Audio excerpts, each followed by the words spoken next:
avec pour mission, dans le respect de l'intérêt général et de l'égalité des personnes auxquelles elle s'adresse ou s'applique, de fournir au public d'une façon régulière et continue les services pour l'intérêt général conformément aux politiques publiques arrêtées. Le monde célèbre ce 23 juin la journée mondiale de la fonction publique et le Gabon n'est pas en reste. Pour en parler, je reçois Edouard Foulambom, directeur général de la fonction publique. Bienvenue dans l'entretien de Gabon 24. Bienvenue, monsieur. Merci, madame. Alors, merci d'avoir accepté l'invitation de Gabon 24. D'entrée de jeu, comme je le disais à l'entame, que signifie pour vous cette journée mondiale? Je vous remercie déjà de l'honneur que vous faites au ministère de la fonction publique par mon canal, directeur général de la fonction publique, de venir sur ce plateau pour célébrer de façon particulière la journée mondiale de la fonction publique. Elle a été mise en place par une résolution des Nations Unies, la résolution 5777.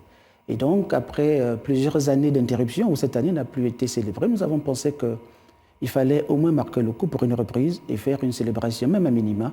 Et donc, au cours de cette célébration, faire un peu le point d'un certain nombre d'actions qui ont été menées à la fonction publique pour que, là aussi, les agents publics soient informés et mieux édifiés sur où est notre fonction publique, qu'est-ce qu'elle est et où elle va aller. Alors, lorsqu'on parle de fonction publique au Gabon, qu'est-ce que cela implique? Quels sont les différents départements ou compartiments de cette fonction publique? Disons que la fonction publique, c'est un ensemble de personnes qui concourent, comme vous l'avez si bien résumé, à l'intérêt général, la satisfaction de l'intérêt général. Donc, ils sont là pour mettre en œuvre des politiques publiques édictées par le gouvernement. C'est pour cela que vous avez, par exemple, en matière de ressources humaines, le ministère de la fonction publique, qui est, comme nous le disons, le DRH du groupe gouvernement en matière de ressources humaines. Vous avez le ministère de la Santé qui met en œuvre les politiques de santé. Vous avez le ministère de l'Éducation nationale qui met en œuvre les politiques en matière d'éducation. Et donc, tous ces ministères concourent de façon harmonieuse au développement du pays, chacun dans son secteur bien précis. Alors, venons-en à la situation actuelle de la fonction publique. On parle de 684 milliards de francs CFA en termes de masse salariale. Est-ce que ce n'est pas trop? C'est le constat qui a été fait et depuis un certain nombre d'années que notre fonction publique souffre d'un certain nombre de maux. Le fait déjà qu'il n'y ait pas eu de politique de recrutement bien élaborée, que l'absentéisme y règne, que le clientélisme y règne et que le simple respect des principes édictés dans le code de déontologie, l'égalité, égalité, continuité et gratuité, ces principes de base ne sont même pas respectés. Et donc, lorsque les fondamentaux ne sont pas respectés, il en découle inévitablement que la gouvernance posera problème. Et c'est cette gouvernance qui nous amène à constater que nous sommes aujourd'hui avec 101 000 agents publics pour une masse salariale de 683 qui paraît effectivement énorme au regard des enjeux de développement que le gouvernement va impulser pour qu'on ait plus d'écoles, plus de routes, plus de structures sanitaires. La masse salariale, effectivement, pose aujourd'hui un réel problème. Alors, on structure cela comment aujourd'hui? Comment on trouve des solutions? Nous y sommes pensés depuis un certain temps. Le gouvernement, déjà, donc, pour parvenir à contenir durablement l'augmentation de la masse salariale et apporter des solutions plus structurelles, avait commencé par mettre en place des mesures de gel. Parce que c'est une procédure classique. Lorsque vous avez pris un certain nombre de mesures, surtout parfois au profit des agents publics, lorsque la gouvernance ne s'y prête pas, il faut un moment s'arrêter et faire le point. C'est le sens des mesures de gel qui ont été prises. Les mesures de gel n'ont fait que faire constater, différer les droits des agents publics. Ça, c'était la première mesure.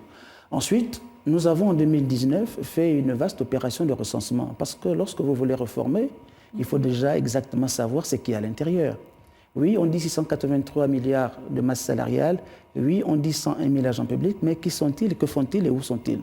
Ça a été le deuxième axe en termes de recensement biométrique que nous avons effectivement organisé entre 2019 et 2020 et qui nous a effectivement là confirmé les constats qui avaient déjà été faits que oui, en matière de fonction publique, il n'y a pas de politique de recrutement, il n'y a pas de vraie politique de gestion des ressources humaines, il n'y a pas toutes les conditions de travail et que l'absentéisme est presque chronique, le respect des règlements ne se fait pas et donc là, il fallait aller vers les aspects de réforme.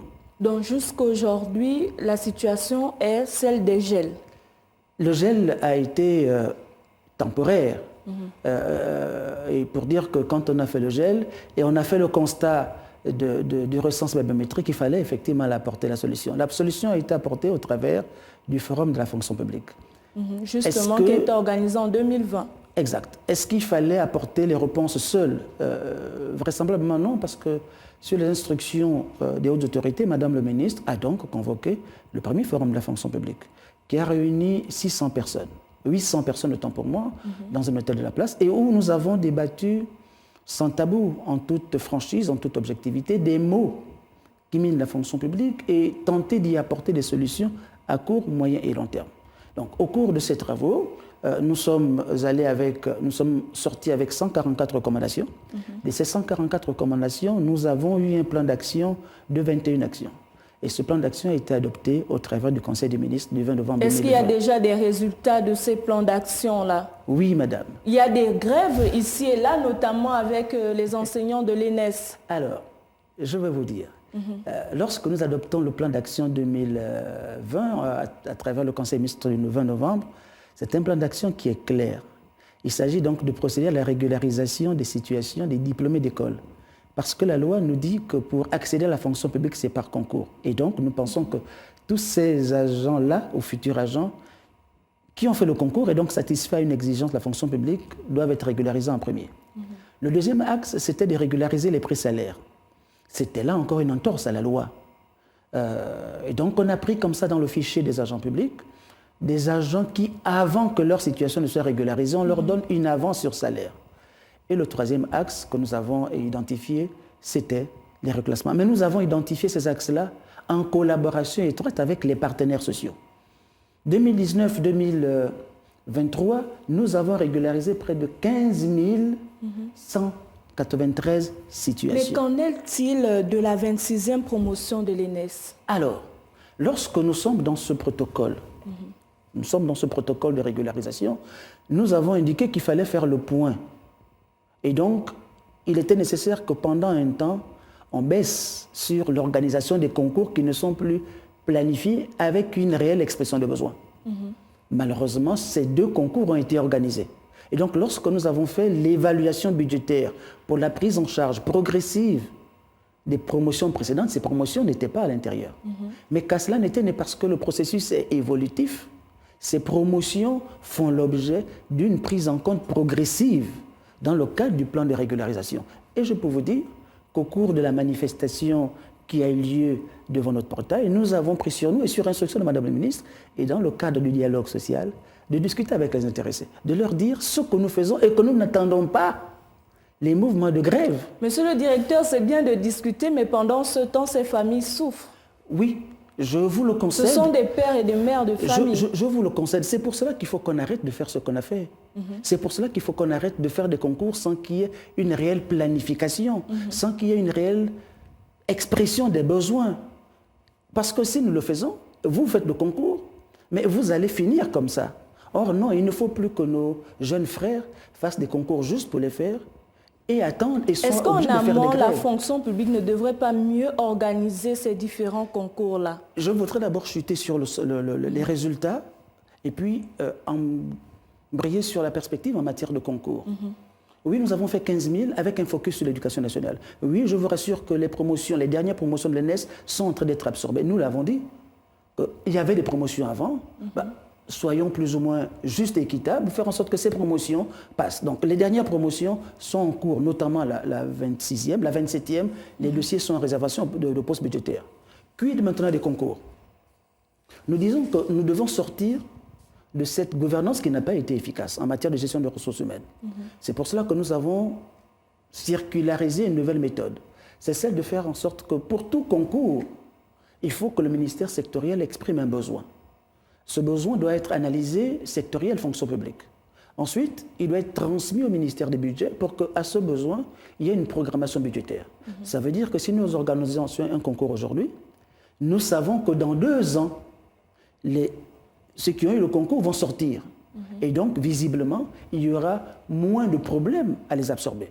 C'est dans ce cadre que nous avons organisé le concours, où nous avons participé à l'organisation du concours de l'ENA, que nous avons participé à l'organisation du concours de l'INFAS, que nous avons participé à l'organisation du concours NS-N7. C'est pour dire que nous sommes en train de mettre les choses à l'endroit. Mais pourquoi on a l'impression que certains portefeuilles ministériels ont la priorité sur d'autres? Parce que jusqu'ici, on ne parle que d'éducation nationale, on ne parle que de santé, alors qu'il y a également d'autres professionnels qui sont là. Oui, c'est d'ailleurs une volonté du gouvernement d'avoir défini des secteurs qui sont dits prioritaires. Parce que ces secteurs fournissent ce qu'on appelle les services sociaux de base. C'est l'éducation, c'est la santé. Et qu'ensuite, nous avons, dans le cadre de la mise en œuvre du plan de régularisation, on a fait un plan en 2019 qui ne concernait que ces secteurs-là. Et puis, nous avons effectivement pris en compte les préoccupations des autres secteurs. Parce le secteur de la communication, par exemple. Le secteur de la communication, oui. Nous ne vous oublions pas. Il y a des choses qui ont été faites avec certainement pas le même entrain que vous souhaitez, mais il y a des choses qui ont été faites. Avec la difficulté certainement que pour ce qui est de la communication, peut-être parce qu'il n'y avait pas d'école de formation en local, que là aussi, vous ne sentez peut-être pas de façon évidente les efforts qui ont été consentis. Mais nous avons eu l'occasion de discuter avec les partenaires sociaux de ce ministère-là pour dire qu'il faut une réelle expression de besoin, mais il ne faudrait pas qu'il s'agisse de régulariser des gens qui seraient dans des situations en marge de la loi. Nous disons, nous voulons commencer par les diplômés d'école. Y a-t-il, oui, des diplômés d'école dans le secteur de la communication? Diplômés d'école en journalisme. On nous a dit qu'il y a de nouveaux métiers dans le secteur de l'éducation. On a dit, d'accord, il faut présenter un réel besoin. Mais s'il n'y a pas de besoin et qu'on nous dise à chaque fois, tel secteur veut recruter, mais il recrute, est-ce que c'est pour recruter et se retrouver dans les mêmes problèmes qu'on a connus hier? Nous nous disons non, il faut rendre la gestion des ressources humaines plus efficace, il faut que l'agent public, que le fonctionnaire se sente valorisé dans la fonction publique. Vous l'avez évoqué, monsieur le directeur général, l'absentéisme, le clientélisme dans le secteur de la fonction publique. Quels sont les mécanismes que vous avez mis en place pour permettre d'éradiquer ce phénomène? C'est pour cela que nous organisons à intervalles presque réguliers des audits. Les audits, ce sont des outils de gestion.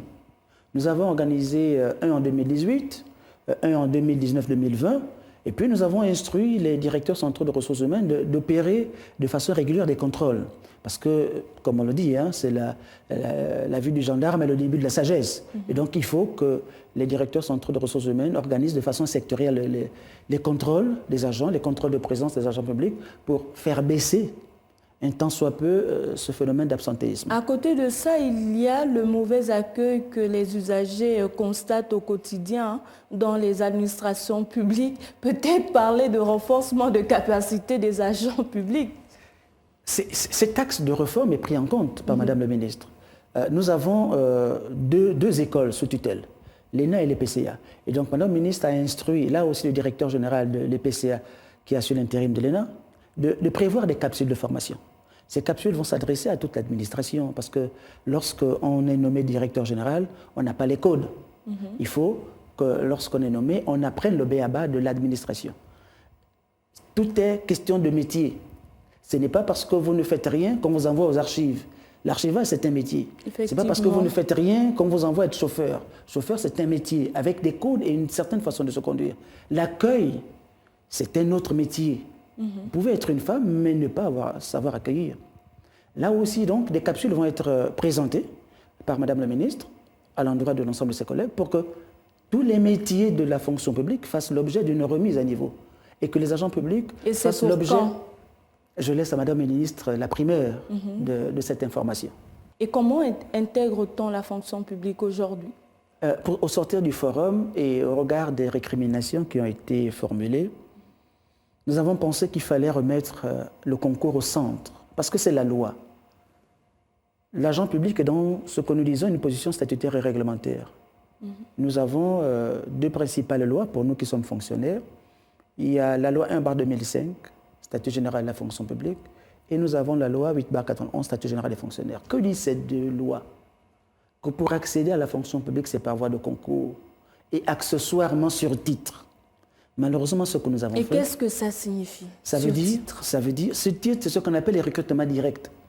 Mais ça veut dire tout simplement que c'est quand la capacité ou la spécificité ne peut pas être faite par concours.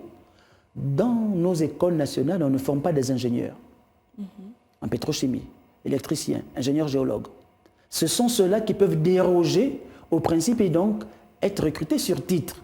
Mais pour les autres, l'ENA forme les administrateurs, maritimes, civils, l'IF forme les administrateurs économiques et financiers, l'ENES forme pour le secteur éducation, l'INFAS forme pour le secteur santé. Il y a des écoles de santé qui sont là, EPFAS. L'ENEF forme pour le secteur économie et forêt. Donc, c'est ces écoles-là qui doivent être les pourvoyeurs de certains services de la fonction publique. Et puis, ceux pour lesquels il n'y a pas d'école, là, on peut aller dans le mécanisme de recrutement sur titre, mais là encore à condition que le besoin soit réellement présenté et analysé, évalué et programmé dans une loi de finances. Alors, lorsqu'on parle aujourd'hui des défis de la fonction publique, comment les énumérer? Les défis de la fonction publique résident dans déjà la réappropriation de la fonction publique.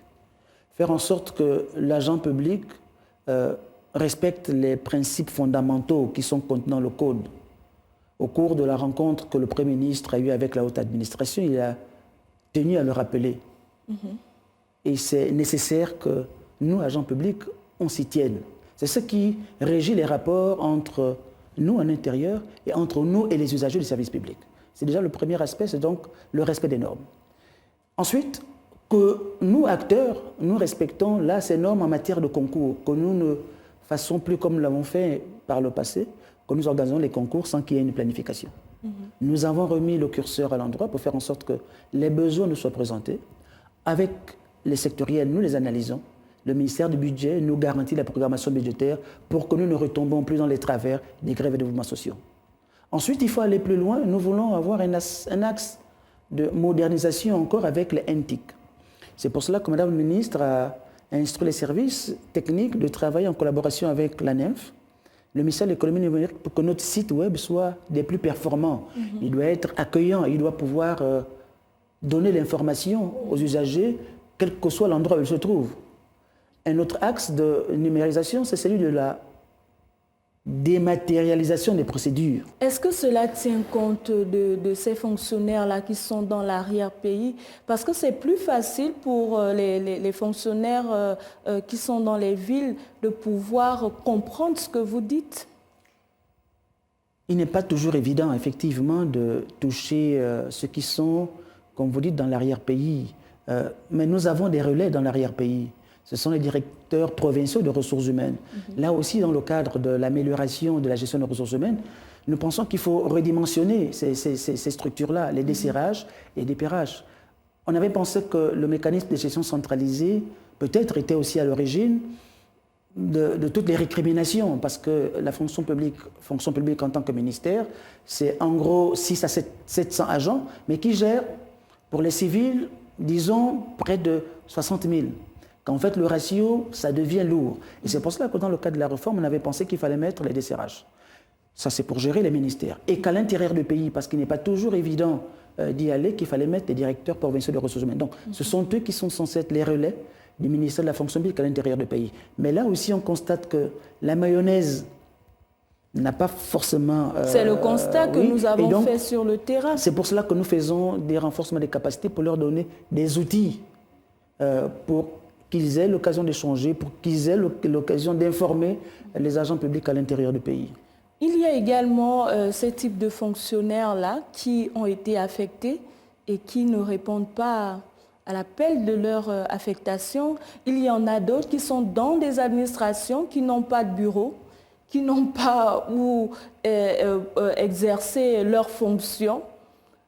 C'est un constat que nous avons fait. Qu'est-ce qui est fait pour que cela puisse changer ?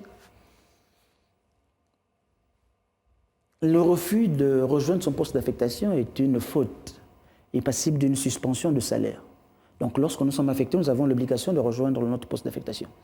Effectivement, nous l'avons constaté, comme je vous l'ai dit, entre autres conclusions du recensement, c'était le trop-plein. C'était cette espèce de oisivité professionnelle de certains fonctionnaires qui, bien que rémunérés, ne trouvaient pas comment Mais être occupés. comment vous affectez un agent de l'État dans un endroit où il n'y a pas d'eau, il n'y a pas de courant, il n'y a pas de lieu d'habitation qui s'y à son rang, il n'y a pas assez de routes, il n'y a pas d'infirmerie. Vous pensez que cette personne va accepter? Allez-y d'abord, parce que c'est une obligation de la loi. Et nous, agents publics, nous sommes au service de l'intérêt général. C'est ce que nous appelons un sacerdoce. L'expression est très forte, le sacerdoce. Mais en tout état de cause, il y a une politique d'adduction d'eau, de l'électricité, mais qui ne dépend pas de la fonction publique. Nous avons la gestion du capital humain. Et donc, dans la gestion du capital humain, est-ce que vous ne voyez pas, vous ne prenez pas tous ces aspects en compte? Il faut qu'il y ait de la ressource humaine. Nous avons l'obligation de servir les services sociaux de base, de l'éducation, de la santé. Il faut qu'il y ait un enseignant, il faut qu'il y ait une infirmière, il faut qu'il y ait une brigade, il faut qu'il y ait un commissariat. C'est nécessaire, parce que ce n'est que dans cette cohérence que nous pouvons, de façon harmonieuse, trouver des solutions à ce problème. Parce que nous allons peut-être faire le constat, peut-être mieux, de l'absence de ces services qui manquent et que ces informations soient remontées pour que les décisions soient prises. Alors, je vous ai posé la question de savoir qu'est-ce qui est fait pour ces fonctionnaires-là qui ne refusent pas d'aller à leur poste, mais qui n'ont pas la possibilité d'exercer. Nous avons, au sortir du recensement, comme je vous le disais, mis en place une cellule de redéploiement. C'est entre autres formes de processus de recrutement que nous avons mis en place pour faire en sorte qu'avant qu'il y ait un concours qui soit ouvert, on peut regarder dans le vivier intérieur. Est-ce que, oui, au ministère de la Communication, il y a des fonctionnaires qui sont oisifs?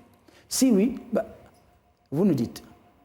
Si parallèlement, le ministère de la Fonction publique a besoin d'un informaticien, il est plus facile pour nous, avant de recruter un autre informaticien à l'extérieur, mais de pouvoir circulariser celui qui est Monsieur le directeur général, la situation, elle est là. On va dans certaines administrations, il y a des fonctionnaires qui n'ont pas de poste, qui sont dans des couloirs, qui viennent là le matin, qui repartent le soir et qui n'ont pas souvent quelque chose à faire. Est-ce qu'on les a identifiés? Nous sommes en train de travailler avec les responsables de ressources humaines. Certains sont identifiés dans le cadre de la cellule de redéploiement que nous avons mise en place. Parce qu'à l'époque, chacun faisait un peu... voilà. Mais nous avons cette cellule qui existe à la fonction publique, qui n'existait pas. Pour dire qu'aujourd'hui, si vous n'êtes pas utilisé, vous pouvez nous saisir. C'est-à-dire que j'ai envie d'être mieux utilisé et donc rentrer dans le programme de redéploiement. Il y a une procédure. Voilà. Vous nous saisissez soit via le secrétaire général, soit de DCRH pour dire je suis à la communication, mais visiblement, je ne suis pas pleinement utilisé.